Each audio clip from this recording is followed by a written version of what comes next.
오늘 우리에게 주신 하나님의 말씀은 누가복음 16장 1절에서 13절까지의 말씀입니다.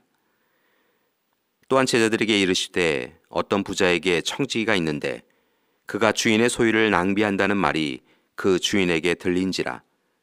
주인이 그를 불러 이르되 내가 내게 대하여 들은 이 말이 어찌 됨이냐. 내가 보던 일을 셈하라. 청지기 직무를 계속하지 못하리라 하니, 청지기가 속으로 이르되 주인이 내 직분을 빼앗으니 내가 무엇을 할까? 땅을 파자니 힘이 없고 빌어먹자니 부끄럽구나. 내가 할 일을 알았도다. 이렇게 하면 직분을 빼앗긴 후에 사람들이 나를 자기 집으로 영접하리라 하고, 주인에게 빚진 자를 일일이 불렀다가 먼저 온 자에게 이르되 내가 내 주인에게 얼마나 빚졌느냐. 말하되 기름 100마리니이다.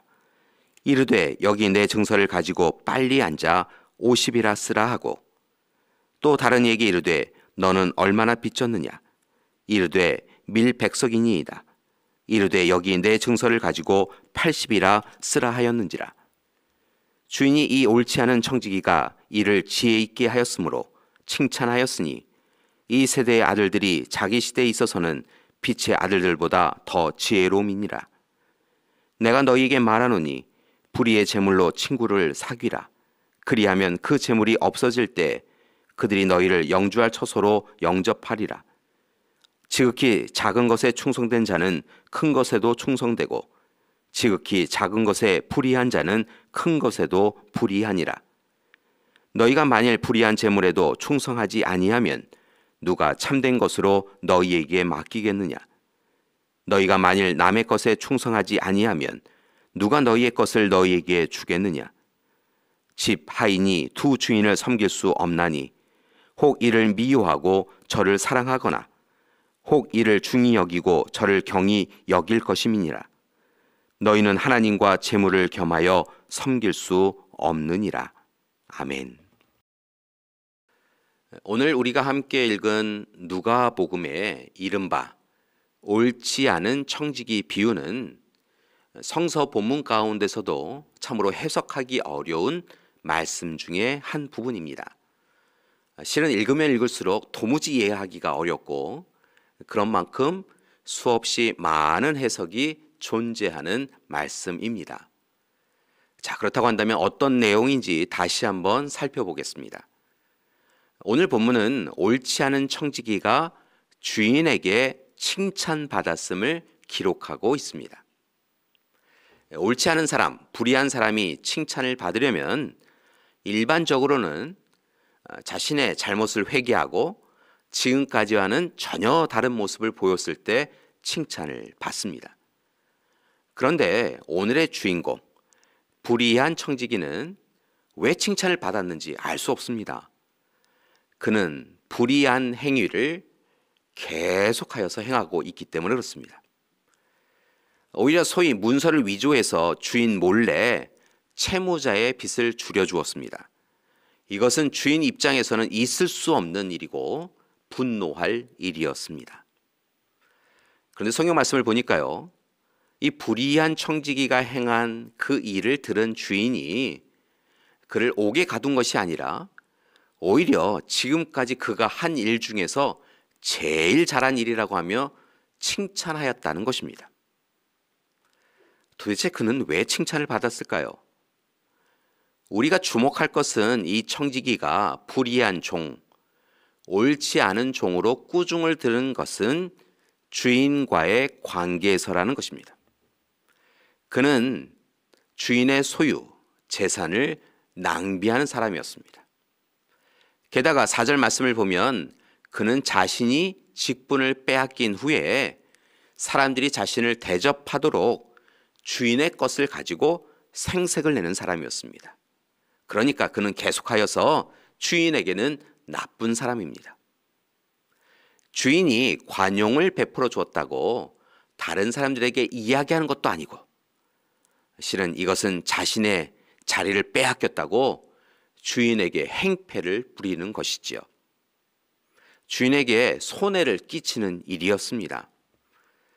아마 주인은 이 종 때문에 엄청난 불이익을 당하였을 것으로 생각됩니다. 그런데 그럼에도 불구하고 오늘 주인이 이 불의한 종을 칭찬하였다는 것입니다. 이제 그 이유와 답을 찾아가기 원합니다. 여러분, 그 종을 칭찬한 사람은 주인입니다. 우리가 오해하지 말아야 할 것은 여기서 말하는 주인은 단순한 주인이 아니라 실은 주님, 예수 그리스도를 의미하고 있다는 것입니다. 그래야 우리는 이 말씀의 비유를 제대로 해석할 수 있습니다. 그렇다면 예수님은 왜 이 옳지 않은 나쁘고 불의한 청지기를 칭찬하셨던 것일까요? 그것은 예수님의 종말론적 언행과 관련되어 있습니다.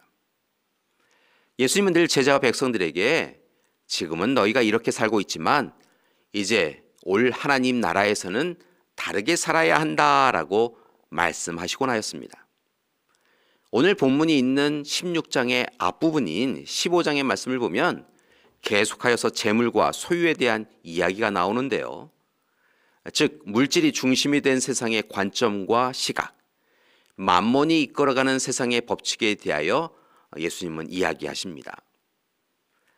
그런 15장 이후에 16장에서 옳지 않은 청지기 비유를 통하여서 예수님은 재물이 만들어 놓은 잘못된 인간관계를 이제는 물질을 나누어 줌으로 제대로 만들어 놓아야 한다라고 이야기하시며 그 일을 행한 청지기의 행동을 칭찬하고 있는 것입니다. 그러니까 재물 때문에 깨어진 모든 관계를 옳지 않은 청지기가 재물을 탕감해 줌으로 오히려 좋은 관계로 회복되었음을 통하여서 그 일에 대하여 칭찬하여 주신 것이지요. 이것은 마치 자신에게 주어진 유산을 모두 탕진하고 돌아온 작은 아들을 맨발로 뛰어나가서 부둥켜 하는 아버지의 모습과도 유사합니다. 한번 생각해 보십시오.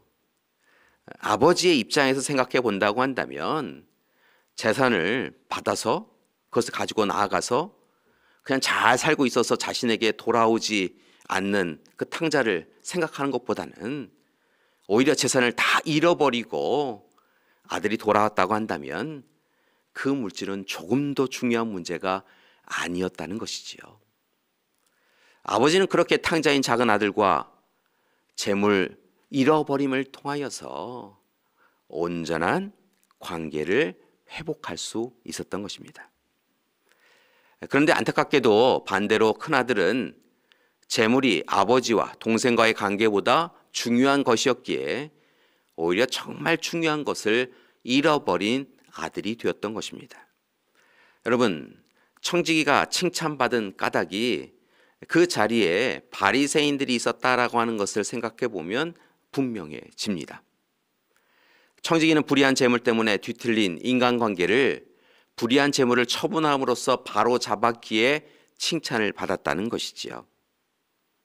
여러분, 오늘 우리는 불의한 청지기를 통하여 우리의 삶에 중요한 것이 무엇인지 함께 살펴보았습니다.